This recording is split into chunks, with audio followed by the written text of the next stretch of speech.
Hello world! Hello to all the visionaries out there. Do you know that you have a potential to earn more? So, kailangan malaman mo to. I will give you the 3 steps to unlock your potential to earn. No, actually, it's not all about us. It's all about the things that God put in us. Yung mga ability na binigay ni Lord sa'yo. So, we need to help the people around us with the things na binigay ni Lord sa atin. So, may potential tayo to earn more. So, I will give you example, a story na mag-enlighten sa'yo. Do you know that there is a person who can earn 100,000 in a day or versus sa isang tao na mag-earn lang siya ng minimum in a day. So, meron pa more than that, 1 million a day, 1 million monthly, ganon. So, you will see how they unlock their potential on that kind of earning. So, paano nila nagawa yun? So, we'll dive into this video. Paano mo malalaman paano ka talaga magpupush, no, to unlock your potential, no, to earn that kind of income in your life. Okay?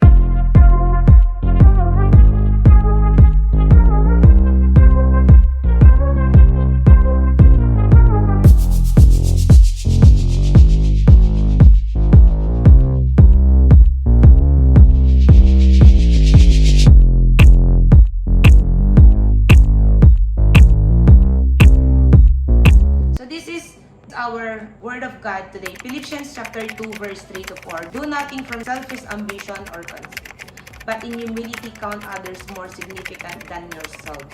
Let each of you look not only for his own interest but also to the interest of others. Yan. So dyan pa lang nagkaroon na tayo ng clue.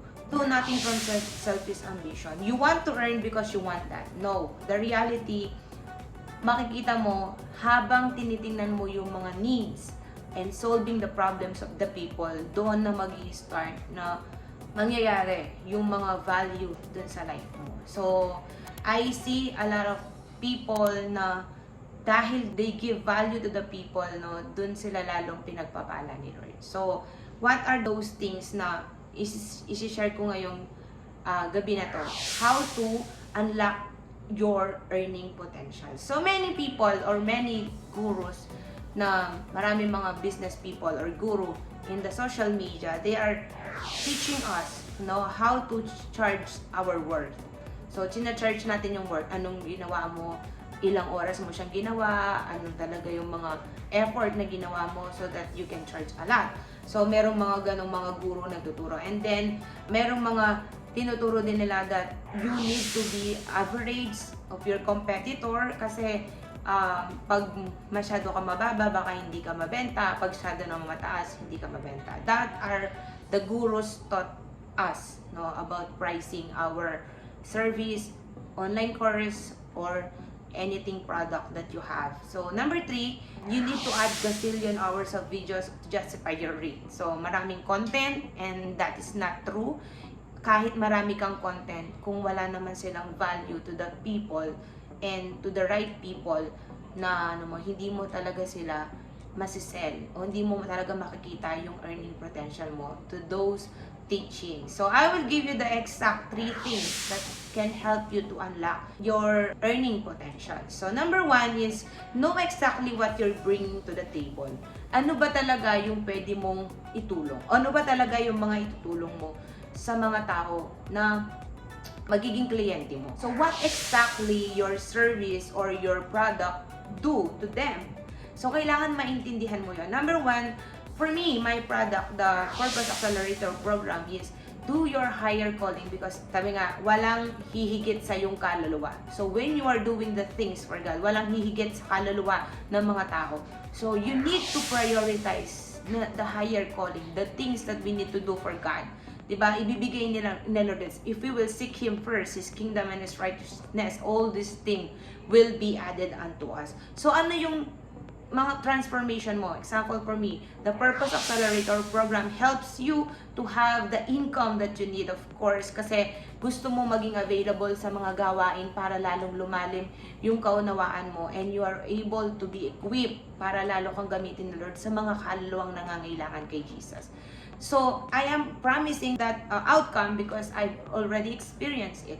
And I will help you to have a online business that you really love, that can really serve the people through the things, especially the gift na binigay ni Lord sa'yo. So, you need exactly what you're bringing to the table. Kailangan alam mo talaga. So, for example, just like yung mga health gurus or health coaches, like how to fit, hindi lang maging fit, kundi confident, and also, alam mo yung fresh na fresh ka lagi because you are so healthy. So, those things are the bringing outcome to the client na pwede mong isell. So, that is the thing that can give you a lot of earning potential. Ano ba yung mga bagay na ibibigay mo sa kanila to have that outcome that they need? Alright, so number 2 that I can share to you is to what? When your solution is less expensive, then the cost of their problem, what does their problem cost them? So, ano ba yung mga problema nila? So, you need to find out what is their problem. Number 1, mahirap yung, for me, the problem that I have is G12 people, almost sa mga G12 people, nahihirapan. Wala talaga silang income. And I know the pain because there is something na parang na-humiliated ka, and the things na hindi mo magawa maging available sa lahat ng ginagawa mo. You have a lot of activity to do because that's a lot of fireplace that you need to go in, di ba? Kailangan naman talaga natin, and I understand that I need to be there, we need to be there. Kasi nga, kailangan but the reality is we don't have lot of money. So, meron tayong mga Asia Conference, Bogola, Colombia Conference. Of course, God will bless us, but how? How we work for that kind of blessing? Anong gagawin natin? So, I know the solution para maging available ka sa lahat ng mga ginagawa mo, especially doing the vision, especially helping the people, especially blessing the church and your family too, of course, is to have a great income. You need to be in a business, not a work, not only a work. No? If God called you to do a business so that you can be a blessing, because I am also praying for all the G12 people to have that kind of funds na magkaroon sila ng sariling mga churches, no? Hindi na lang tayo manguupa, kundi magkakaroon tayo ng mga sariling churches. Why we need to do that? Because alam natin, that is our big problem. So we need to dive into business. How to discover that business? You need to pray for that. You need to work it out. So that is my promise on my online program too, that I will help them to have this kind of business. And by 2026, the projection of this industry of e-learning is $370 billion. So you need to dive into it, and kailangan maintindihan mo that if God called you to do it, you need to do it. So if I were you, you need to dive into this kind of business. Alam mo you love what you do because this is the thing that taught by God. Yung mga experience mo, learnings mo, skills and gifts that you have, your potential, story, the obstacles that you've overcome. So yung mga bagay na yan. And then number 3, when your solution is efficient. So for me, you need to have the solution that is so efficient. You need to prioritize results and outcome and true transformation to your client. Not just information. Alam mo, sa online space ngayon, ang dami na ng mga information. So, kung magiging kasama pa tayo sa mga problema, kasi nga, may mga overwhelming information, yung talagang nalulunod na sa information but they don't know how to do it. So, you need to help them to do it. Just like my story na merong isang matanda na nag-tap in lang doon sa main problem nung sasakyan. And then, binayaran siya ng napakalaking halaga. It's $10,000 in 1 minute or 2 minutes na ginawa niya because he tapped the main problem of the person and he gave him a $10,000. Why? Because he helped him in a faster way at yung result na gusto niya, magamit niya yung sasakyan niya in a faster way and sufficient. Kailangan makita natin yan.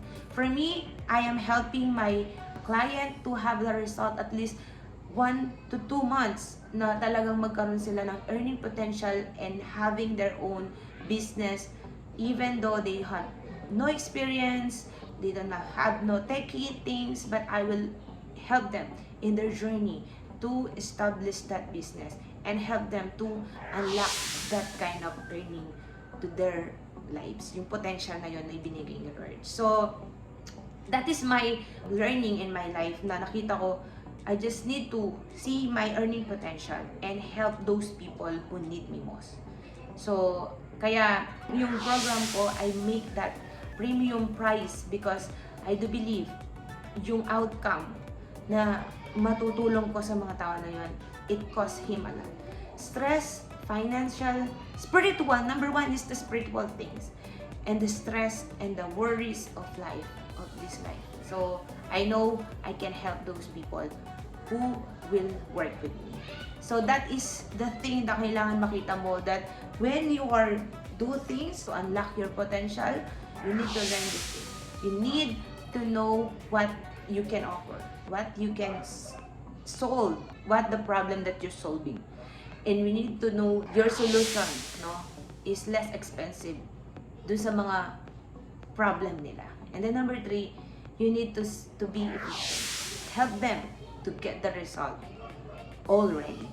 So that is the video for today. Again, I am Jhem Salcedo. I am a course creator. I am helping the G12 people to have an online course so that they can have the income that they need, of course, to unlock their potential, to do their God-given skills, talents, and expertise to the people that they need most.